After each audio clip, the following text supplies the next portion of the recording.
Hello बच्चों, अपन पढ़ रहे इफेक्टिव एटॉमिक नंबर EAN। देखो effective atomic number, effective atomic number, ये देखो क्या होता है। जब मेटल कॉम्प्लेक्स कंपाउंड का फॉर्मेशन कर लेता है तो कॉम्प्लेक्स कंपाउंड फॉर्मेशन के बाद में मेटल के पास कितने टोटल इलेक्ट्रॉन प्रेजेंट होते हैं वो उसका होता है इफेक्टिव एटॉमिक नंबर। टोटल, तो देखो ये लिख सकते हो total number of electrons of a metal या इन ए मेटल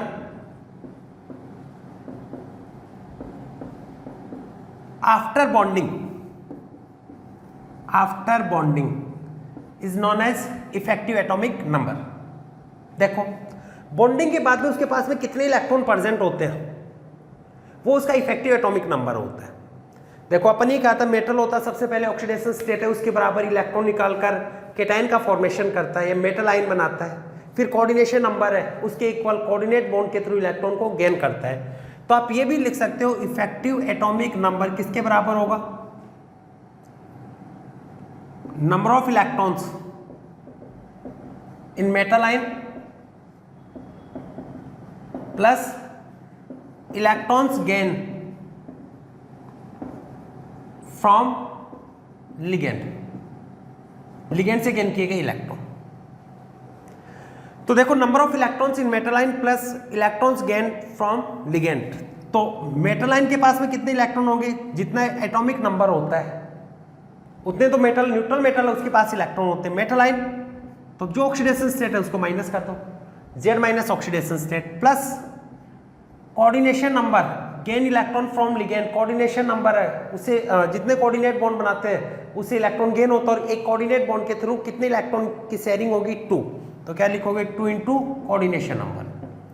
तो आप ये लिख सकते हो effective atomic number equal to होता है Z minus oxidation state plus 2 into coordination number. Clear हुआ। इसके थ्रू अपन कोई भी मेटल है उसमें कॉम्प्लेक्स कंपाउंड बनाने के बाद में इलेक्ट्रॉन्स की काउंटिंग कर सकते हैं। अब देखो एक होता है effective atomic number rule EAN rule या 18 इलेक्ट्रॉन रूल भी बोल देते हैं, सेम ही होते हैं दोनों। Effective atomic number rule, after bonding if metal contain electron 36, 54, 86 it means inert gas के इक्वल अगर मेटल के पास में इलेक्ट्रॉन होंगे तो इस टाइप के कॉम्प्लेक्स होंगे वो कंपेरेटिव मोर स्टेबल होंगे।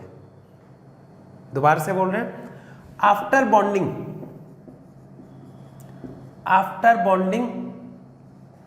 इफ मेटल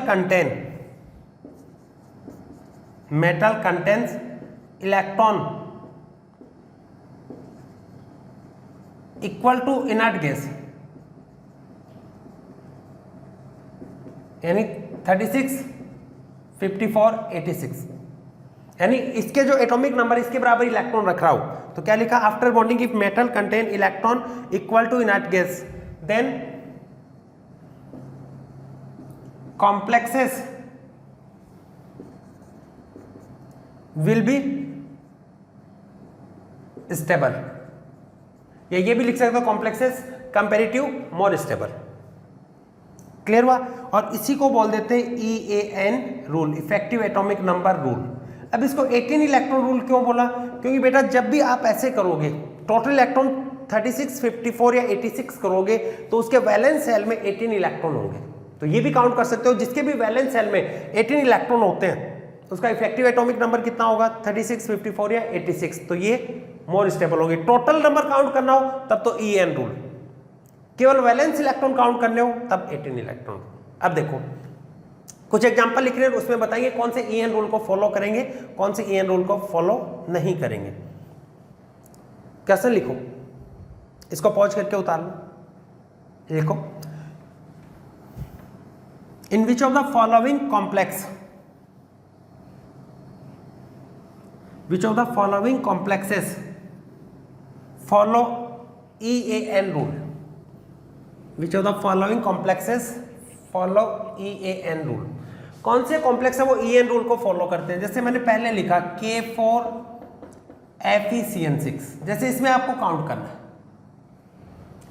इसमें बेटा काउंट करोगे तो देखो क्या होगा, पोटेशियम ऑक्सीडेशन स्टेट 1 की +1 4 की +4, x -6 equal to 0, then x equal to कितना होगा +2।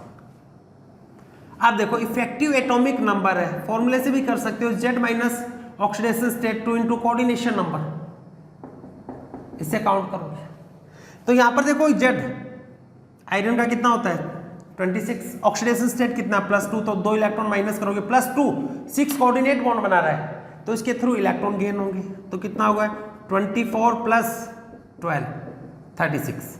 इट मीन्स ये इफेक्टिव एटॉमिक नंबर रूल है, इसको फॉलो कर रहा है।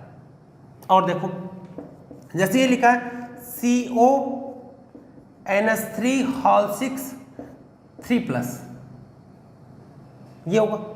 तो यहां पर आप देखोगे effective atomic number Z minus oxidation state 2 into coordination number, cobalt atomic number कितना होता है 27, ऑक्सीडेशन स्टेट कितनी है 3, +2 इंटू कोऑर्डिनेशन नंबर कितना है 6, तो कितना हो गया वही 24 + 12 36, ये भी स्टेबल है। या 18 इलेक्ट्रॉन रूल भी साथ में बता देता हूं। देखो आयरन है, क्या होता है आयरन का कॉन्फ़िगरेशन 2+ में है ना, तो क्या होगा आर्गन के पास में 3d6, 4s2 होता है, 2 इलेक्ट्रॉन निकल गए, कितने इलेक्ट्रॉन है वैलेंस सेल में 6, और जो इलेक्ट्रॉन गेन होते हैं वो किस में माने जाएंगे वैलेंस सेल में, तो कितने गेन कर रहा है वैलेंस सेल में 2 into coordination number, 2 into coordination number, तो कितना होगा 6 प्लस ये कितना होगा 12, तो कितना होगा 18, तो ये 18 इलेक्ट्रॉन रूल को फॉलो कर रहा है, ऐसे इसमें होगा। और देखो जैसे मैंने लिखा CrCl6 4 नेगेटिव, तो क्रोमियम है, उसके लिए देखना अपने को EN कैलकुलेट करो इफेक्टिव एटॉमिक नंबर, तो क्या होगा Z minus oxidation state 2 into coordination number. Chromium का एटॉमिक नंबर कितना होता है 24, ऑक्सीडेशन स्टेट कैलकुलेट करोगे कितनी आएगी 2, +2 इंटू कोऑर्डिनेशन नंबर कितना है 6, तो कितना होगा 22 + 12 कितना होगा 34। इसका मतलब इफेक्टिव एटॉमिक नंबर रूल इसको फॉलो नहीं कर रहा, तो इसका ऐसा कॉम्प्लेक्स जो EN को फॉलो करेगा वो इसकी कंपैरिजन में मोर स्टेबल होगा। और बताते हैं नेक्स्ट एग्जांपल, जैसे यहां पर दे रखा है AgNH3 का होल ट्वाइस प्लस, करो अपने से, इफेक्टिव एटॉमिक नंबर होता है Z minus oxidation state 2 into coordination number, तो Z Ag47 oxidation state 1, 2 into coordination number कितना है 2, कितना होगा 46 + 4 50, तो ये भी EN रूल को फॉलो नहीं करता। क्लियर हुआ। अब देखो एक इंपॉर्टेंट कंसेप्ट और बताएंगे, तो बेटा ये चीज ध्यान में रखना कि जो EN रूल को फॉलो करेगा वो 18 रूल को फॉलो करेगा, 18 इलेक्ट्रॉन रूल को, क्योंकि इफेक्टिव एटॉमिक नंबर 36 54 86 होंगे, तो उसके वैलेंस सेल में कितने इलेक्ट्रॉन आएंगे 18, या तो लास्ट वाले का काउंट कर लो या टोटल काउंट कर लो, एक ही बात है, सिंपल है दोनों। उतारो इसको, पॉज करके उतार लो, ये स्क्रीनशॉट ले लो। देखो आगे अब एक इंपॉर्टेंट कंसेप्ट और बता रहे हैं,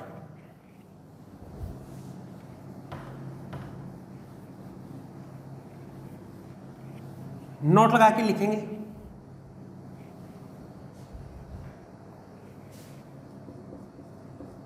नोट में लिखेंगे neutral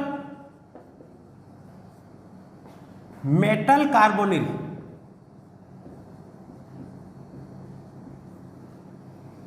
neutral metal carbonyl always follow effective atomic number rule या 18 electron rule.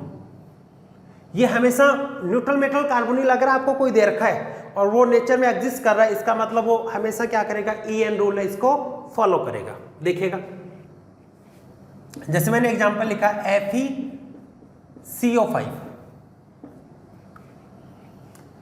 Effective atomic number calculate करना है Z minus oxidation state 2 into coordination number, तो Z क्या होगा 26, oxidation number 0, metal carbonyl neutral है, +2 इंटू कोऑर्डिनेशन नंबर कितना है 5, कितना होगा 26 प्लस 10 तो कितना होगा 36, यानी EN रूल को फॉलो करेगा।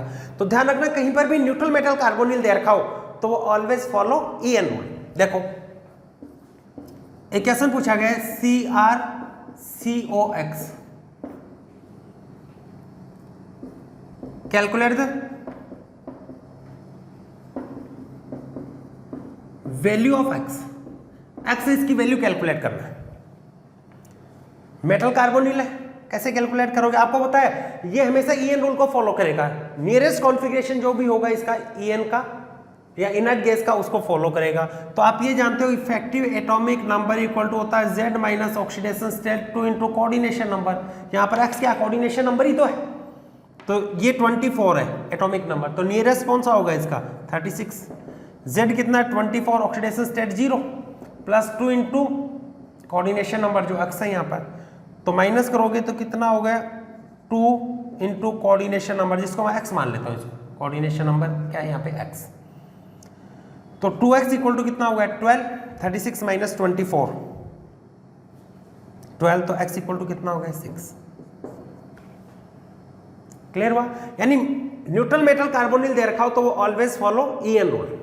अगर कोई कहीं पर आपको कोई कार्बोनिल दे रखा है, न्यूट्रल कार्बोनिल बना के दे रखा है, तो वो नेचर में अगर वो EN रूल को फॉलो नहीं कर रहा है तो नेचर में एग्जिस्ट नहीं करेगा। उस कंडीशन में वो या तो ऑक्सीडाइजिंग एजेंट होगा, या फिर वो रिड्यूसिंग एजेंट होगा, या फिर वो डाइमर या ट्राइमर फॉर्मेशन करेगा जिससे वो अपना EAN को फॉलो कर सके। देखो कैसे, इनको उतारो, पॉज करके उतार लो।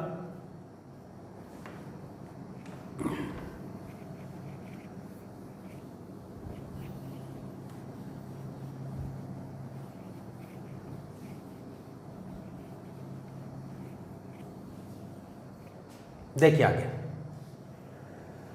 जैसे मैंने यहां पे लिखा MnCO5, ये दे रखा है, ध्यान देना बेटा। इफेक्टिव एटॉमिक नंबर कैलकुलेट करो। क्वेश्चन पूछा गया है कि MnCO5 act as oxidising agent, reducing agent, इस टाइप से। तो इफेक्टिव एटॉमिक नंबर है Z minus oxidation state plus 2 into coordination number. तो यहाँ पे Z क्या होता है इसका 25, ऑक्सीडेशन स्टेट कितना है 0 प्लस 2 इंटू कोऑर्डिनेशन नंबर है 5, तो कितना हो गया 35। इसके पास में इफेक्टिव एटॉमिक नंबर कितना 35, लेकिन ऑलवेज फॉलो EN रूल। इसका मतलब कितने इलेक्ट्रॉन की कमी हो गई 1, तो ये क्या करेगा 1 इलेक्ट्रॉन को गेन करेगा, तो क्या बनाएगा MnCO5 नेगेटिव, ये होगा। तो जो भी इलेक्ट्रॉन को गेन करता है उसका क्या होता है रिडक्शन, तो किसकी तरह बिहेव करेगा ऑक्सीडाइजिंग एजेंट, तो it act as oxidising agent. Clear हुआ? लेकिन फॉलो हमेशा क्या करना EN रूल को। तो अगर वहां पर 37 होते तब क्या करता, इलेक्ट्रॉन रिमूव करता, तो इलेक्ट्रॉन रिमूव करता तो क्या होता वो रिड्यूसिंग एजेंट। जो भी इलेक्ट्रॉन को गेन करता है जिसका खुद का रिडक्शन होता है, दूसरे के लिए क्या होता है ऑक्सीडाइजिंग एजेंट। ठीक है, या फिर ये डाइमर का फॉर्मेशन कर लेता है ऐसे Mn2CO10, ये बनाता है। देखो इस टाइप से होता है, Mn है, एक एक इलेक्ट्रॉन की शेयरिंग करते हैं ऐसे, और 5 CO इधर रहेंगे।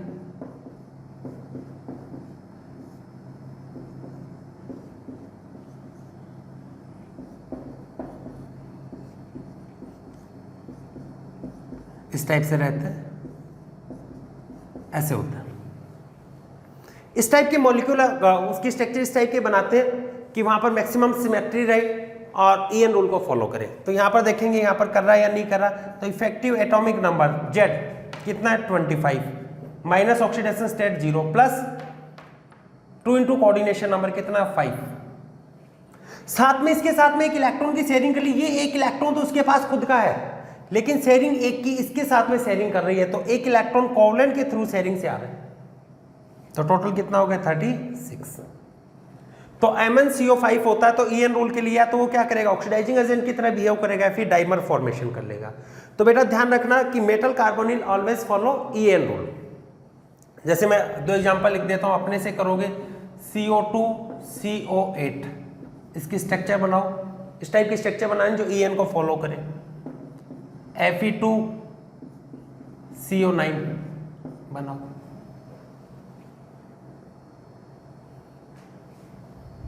ठीक है, तो अपने से इनको बनानी है। तो तालिया पॉज कर लो इसको। चलो एक को मैं बता देता हूँ, Fe2CO9 कैसे बनाएंगे। Fe इस टाइप से होता है।